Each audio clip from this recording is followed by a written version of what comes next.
be able to have a replicator which is capable of making pretty much anything you need to, including housing parts, vehicle parts, etc., and other functional items.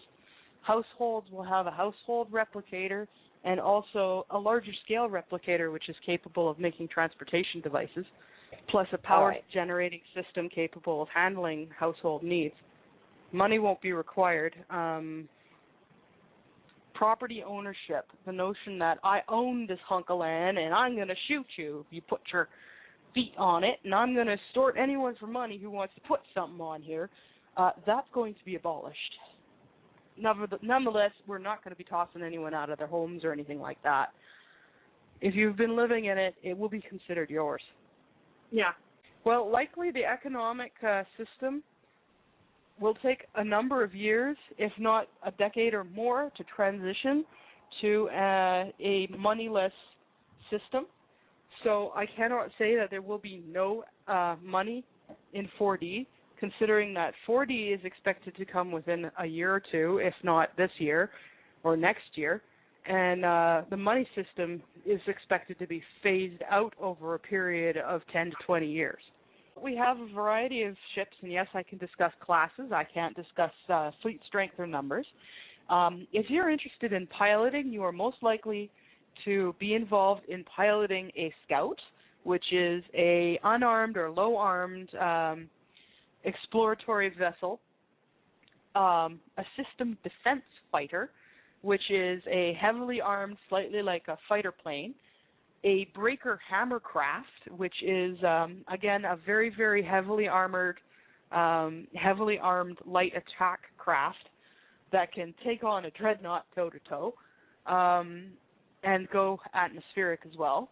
Or you might be involved on a larger crew on a frigate or a destroyer, and those are the small non-capital ships. And eventually, if you're the kind of person who makes a good captain, you might find yourself on a larger vessel, like one of the Flying Dragons or the Tathars, which are our capital class vehicles and ships.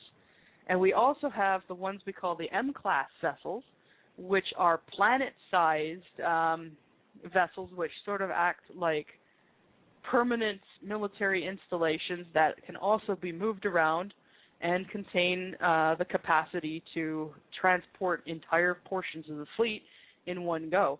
Now, while those have nominal captains, it's probably going to be restricted to people who have a great deal of experience, but you'll have a lot of time in which to get that experience. So anything that kind of suits your fancy in that spectrum, from personal small craft and attack craft to larger ships, those will be optional and options that Terrans will have an opportunity to pursue. We do anticipate that there will be a large number of Terrans who will be interested in space, so we will have simulator time that in simulators that pretend to be various craft and crewed ships available for people to learn, to find out whether they like it and whether it's something they really want. And there will be ample opportunity for people to join and take part of the space effort. We're as eager to have you guys on board as you guys are to be on board, because we know that there's a lot of Terrans who've been just itching to get into space. Heck, I'm one of them. I was a little sad when I found out I couldn't be an astronaut growing up. I know it's one thing I'm looking forward to, is getting back to flying the scout crafts, and my favorite, the system defense fighters. I mean, there's nothing that can compare to buzzing the atmosphere of a planet or taking a slingshot ride around a black hole. Additionally, there are non-martial options available to those who are interested in the Galactic Patrol and the exploratory branches of the Galactic Federation of Planets and the Andromeda Council. And those guys have small vessels and small crew vessels that do a lot of exploring, and scouts as well. Yeah, lots of options for anyone who wants to go into space. These biospheres are part of the positive ET fleet?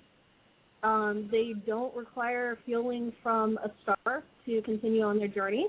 They're planet-sized biospheres. They are actually powered by a totally different system altogether that is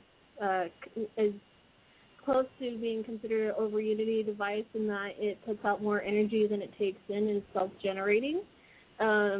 So, yeah, it doesn't need refueling from the sun. And what it is the ones that are the closest to the sun are part of the ones that are involved in stabilizing it, helping it be ready for the transition to the higher dimensions, transitioning it from a yellow-white star to a blue-white star, and also like any other star out there in this universe and beyond, it is a Stargate, and Stargate is being guarded.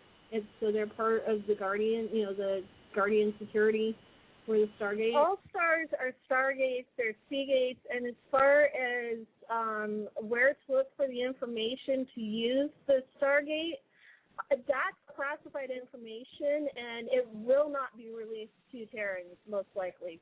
Not at this time, anyway. Yeah. That's something that will come later on when you have your own sovereign fleet. And because then, we don't need to give that information away to the Cabal. Yeah. When they're completely and fully removed and have no chance of accessing the information. We would rather not let them run away to go pee in somebody else's bed. Right. I mean, do you really give somebody like that the keys to an entire universe? Nope. Especially, that can involve time travel? Nope. Because that's the nature of Stargates. With Stargates, you can go anywhere in space and anywhere in time. And we don't want them having that ability any more than they already do. Yes, we are. Some of us are entering into 4D. It's a process, as I've mentioned before. We're already within certain aspects of 4D. Some of us are developing four-dimensional thought ahead of the game. And that is serving us well, and that is aspects of fourth-dimensional thought that you are relating there. We tend to think of 4D, the entry into 4D is the moment in which our bodies pass to the 4D, but in truth, as it is a process, much of us already goes ahead of time into that without our bodies or before our bodies do. And yes, some of the animals that are vanishing and or appearing to perish in the third dimension are going to the next dimension. Others are just getting out of here because they don't want to go into the next dimension. That doesn't stop it from being horrific that people are, or rather I should say that the Cabal are doing things that destroy nature and habitat and animals on a mass scale or torment them on a mass scale. That doesn't excuse that or permit that or mitigate that. But yes, some of these animals are forerunners to the fourth dimensions as well. 2D and 1D are basically variations in consciousness. They're both physical. We share space with 2D and 1D right now here in 3D. So it is actually a form of consciousness. And you probably would not want to go back because you would lose a lot of what makes you a conscious 3D human if you tried to do that. Now, you could do it temporarily for learning's sake or the sake of, just wanting to know, but you'd have to be careful not to get trapped. Certain forms of animal consciousness and plant consciousness are closer to 2D. If you think of like viruses and bacteria and very, very basic consciousness, you're looking at 2D and 1D consciousness. 0D consciousness, I guess you could say, is barren worlds before they start breeding life, though the world itself may have higher dimensional potential. If we lose this war, it's only because we've been doomed too. So if we're all doomed, we're in good company, right? Mm-hmm. And we don't see that happening. Right. And, at this point, we've pretty much won the war. It's a matter of just finishing, winning the battles and doing the cleanup and rounding up the last of the opposing side. So I don't have any, I don't have any fear of, of the liberation forces, Galactic Federation of Planets included, losing the war. Yeah, it's not likely to happen, and in the very, very unlikely event that it does happen, it's because the Galactic Federation probably no longer exists and has been defeated. That would take a much, much more immense group of enemies than we currently face. Yeah. Much, much more immense. I'm exactly right. And that, I mean, that's how powerful we are, that, we can change physicality, matter, because we're creating matter all the time. The deeper we go into the belief systems that, okay, this is the way it is, well, that's what it's going to be. I mean, you have to remember that and I've heard this expression, Earth's a prison planet. It is not. We could easily make it that if we buy in to all their bullshit. Okay, they would love nothing more than to have us enslave ourselves, because then we keep feeding this third density holograph that they want, that they're living off of. There's some extraordinary movies that are out there. Jupiter Ascending is one that I find very interesting. John Carter, where he's talking to the Thurn, is another one. The Giver is another one where they're talking about things that we're sharing here, and they're trying to tell us, the message is there.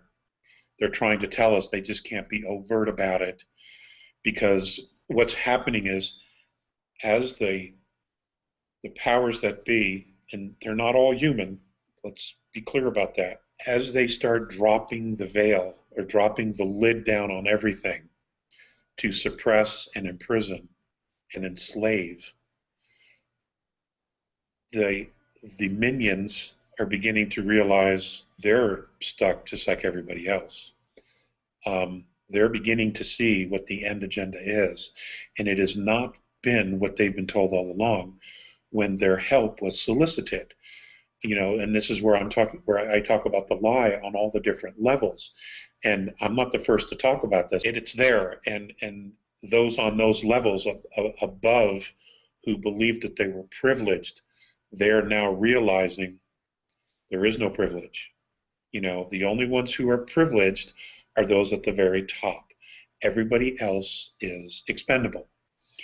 And now there's a lot of friction, and there's a lot of pushback, and this is good. And so with that comes the fact that we're seeing a lot of this information coming out, not only in mainstream, but movies, television, more and more books. It's becoming more and more prevalent.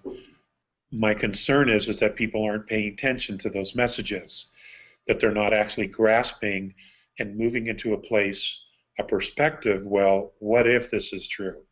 Know this: we have an enormous amount of help out there. And if there's an opening, a genuine opening where we won't be harmed, they will participate. They will come in to assist and offer mentorship. They will not fix this for us. Okay, they can't. We have to be vested in the outcome of humanity's future. No, we don't all have green skin. We didn't all used to have green skin. There are as many colors in humanity and other species as there are colors in the rainbow. Green is just one of them. There are some of our ancestors who did have green skin. The Tolikans, as mentioned before, tend to have green skin and pointy ears. But they're not our only ancestors. And we're not all going to turn green. Some of us might. Some of us might turn blue. The Zenithai are blue. There's some out there that have purple skin. Oh, yeah. All the colors of the rainbow, guys. All the colors of the rainbow.